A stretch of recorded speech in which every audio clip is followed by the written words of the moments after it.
10 বছর জেল খেটে জেল থেকে বের হলাম, ভেবেছিলাম বাসার সবাই আমাকে আজকে নিতে আসবে, কিন্তু কেউ আমাকে নিতে আসেনি। মনে অনেক কষ্ট চাপা রেখে বাস স্ট্যান্ডের দিকে যেতে লাগলাম। সামনে দেখলাম একটা মামা শাড়ি কাপড় বেচতেছে, তখন মামার ঠিক একটা শাড়ি কিনে নিলাম। তারপরে বাস স্ট্যান্ডে গিয়ে বাসের টিকিট কেটে বাসে উঠে পড়লাম। বাস যেতে লাগলো বাসের গন্তব্যই। বাসের সিটে বসে মনের অজান্তেই কিছুক্ষণ পর কান্না করে ফেলি। তখন মনের অজান্তেই কখন কান্না করতে করতে বাসের সিটেই ঘুমিয়ে পড়ি। প্রায় আধা ঘন্টা পরে বাসের হেল্পার বলে উঠে যে যারা কুষ্টিয়ায় নামতে চান নেমে পড়ুন। তারপরে বাসে থেকে নেমে পড়ি ঘুম চোখে। পাশে দেখে একটা রিক্সাওয়ালা মামা। তারপরে মামাকে বলি, মামা যাবেন পাশের গ্রামে? মামা বলে, যাবো, এই গ্রামেই তো আমার বাসা, চলো যাই। রিক্সাওয়ালা মামা আমাকে বলে ওঠে, তুমি কোথায় যাচ্ছ? আমি বলি, আমার নিজের বাসায় যাচ্ছি। তখন মামা বললো যে তোমার বাবার নাম কি? বাবার নাম আমি বললাম। তখন রিক্সাওয়ালা মামা বলে, তুমি সেই সন্তান যে কিনা নিজের বাবাকে মেরে ফেলছো? তখন মামাকে বললাম, মামা যা ভাবার ভাবতে পারেন, যেদিন সত্যটা জানতে পারবেন না সেদিন আপনারা অবাক হবেন। তখন রিক্সাওয়ালা মামা বলে, জানি জানি তুমি কেমন সন্তান। আমি বললাম, আচ্ছা ঠিক আছে মামা, যা ভাবার ভাবেন। তখন মামাকে আমি বলি, মামা গ্রামটা অনেক চেঞ্জ হয়ে গেছে তাই না? তখন মামা বললো,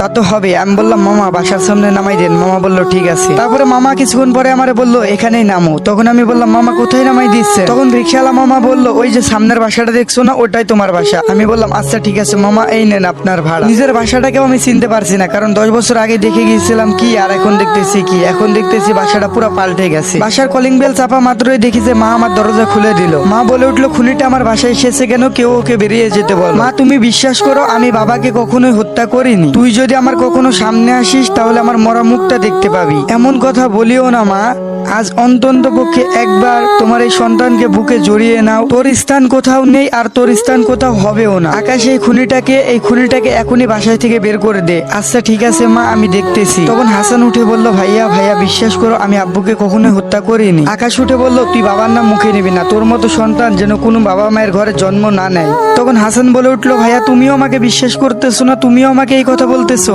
জানো ভাইয়া, এই 10টা বছর আমি ঘুমাইতে পারি নাই, ভাতের সাথে চোখের জল মিশিয়ে খাইছি শুধুমাত্র এই অপবাদের জন্য। আকাশ তখন অনেক জোরে হেসে বলল, নিজের বাবাকে নিজেই হত্যা করে দোষী হয়ে 10 বছর জেল খাটলি, আবার বলতেছিস মিথ্যা অপবাদ দেওয়া হয়েছে? তখন হাসান বলে উঠলো, হ্যাঁ মিথ্যা অপবাদ দেওয়া হয়েছে। আকাশ তখন উঠলো, কিছু জানি না, এখন এই মুহূর্তে তুই বাসা থেকে বের হয়ে যাবি। তখন হাসান বলে উঠলো, আমি কোথায় যাব ভাইয়া? তোমরা ছাড়া তো আমার কেউ নাই, কোথায় যাব, কি খাবো, কি করবো ভাইয়া? আরে বাসা ছাড়াও আমার কোনো জায়গা নাই। আকাশ বলে উঠলো, অত কিছু জানি না, তুই এখনই বাসা থেকে বের হয়ে যাবি নাকি ঘাড় ধাক্কা দিয়ে বের করে দিব? এই কথাটা দূর থেকে হাসান ও আকাশের মা শুনতেছিল। হাজারটা ভুল করলেও কিন্তু মায়ের বুকে সন্তানের জায়গা থাকে। তখন আকাশের মা বলে উঠলো, আকাশ এই খুনিটাকে আজকের মতো এখানে থাকতে দে, এত রাতে কোথায় যাবে? কাল না হয় বাসা থেকে বের হয়ে যাবে। তখন আকাশ বলল, মা একে কি এই বাসায় রাখা ঠিক হবে? যদি ও আবার কিছু করে বসে? তারপরে হাসান বলে উঠলো, বিশ্বাস করো ভাই, আমি কিছু করবো না, আজকের রাতটা আমাকে থাকতে দাও, কালকে সকালে উঠে আমি চলে যাব। তখন আকাশ বলে উঠলো, আচ্ছা ঠিক আছে, এত করে যখন বলতেছিস আয় ভিতরে আয়। তারপরে আকাশ গিয়ে একটা হাসানকে রুম দেখিয়ে দিল ঘুমানোর জন্য। তারপরে হাসান বলে উঠলো, একটু খাবার পাওয়া যাবে কি ভাইয়া?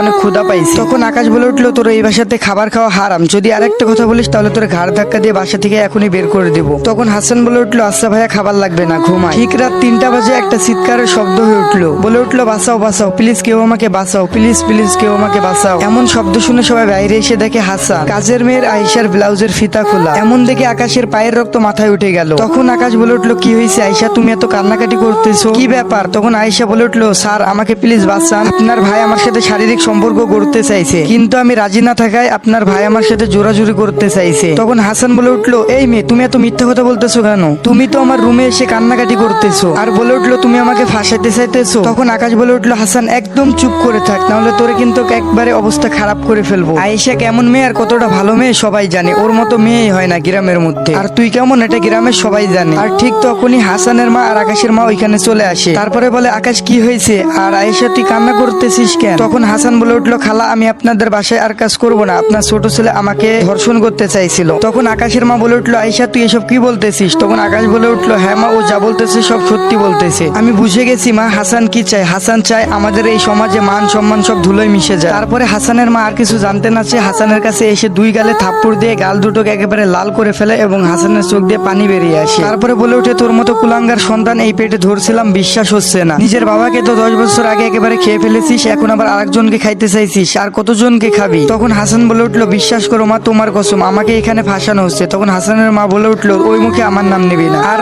তোর ওই মুখে আমার কসমও কাটবি না, তোর মতো ছেলে আমার দরকার না। আর ঠিক তখনই হাসানের মা বলে উঠলো, তুই যদি এই বাসা থেকে বেরিয়ে না যাস তাহলে তুই আমার ক্ষতি দেখবি, আর এটাই হলো আমার আদেশ, এখন তুই ভেবে দেখ কি করবি। তখন হাসান বলল, মা সকালে যাই। তখন হাসানের মা বলল, এই মুহূর্তে এখনই তুই আমার চোখের সামনে থেকে বেরিয়ে যাবি। আচ্ছা ঠিক আছে মা, আমি চলে যাব, তোমার আদেশ আমি পালন করবো। তবে একটা কথা মনে রেখো মা, আমি একটা কথা বলে গেলাম, বাবাকেও আমি হত্যা করি নাই, আর এই মেয়েটারও আমি কিছু করি নাই, আমাকে ফাঁসানো হয়েছে। ভালো থেকো মা, কেউ একজন চায় না আমি এখানে থাকি, কিন্তু তোমার জন্য তোমার এই পাপি ছেলেটা সবসময় দোয়া করবে। যেই দিন মা আমি এই মিথ্যা অভিযোগ থেকে বেরিয়ে আসবো, সেই দিন আমি তোমার সামনে আমার এই মুখটা দেখাবো, তার আগে আমি কখনোই দেখাবো না। তখন আকাশ বলে উঠলো, তোকে আর বেশি কথা বলতে হবে না, তুই এখনই এই বাসা থেকে বেরিয়ে যা, নাহলে ঘাড় ধাক্কা দিয়ে একেবারে লাথি মেরে বের করে দিব। হাসানও বেশি কথা না বলে কান্নাকাটি করতে করতে চোখ মুছতে মুছতে একেবারে বাসা থেকে বেরিয়ে আসলো। গাইস, এটাই ছিল পার্ট 1। পার্ট 2 দেখতে অবশ্যই কমেন্ট করতে হবে, আর পার্ট 1টা কেমন লাগছে অবশ্যই কমেন্টে জানাবে। জানি না আগের গল্পের পার্ট 1-এর মতো এই গল্পের পার্ট 1টা উড়ে যাবে কিনা। সবাই সাপোর্ট করবেন, পাশে থাকবেন আপনাদের ভাইয়ের। তো আজকের মতো আল্লাহ হাফেজ।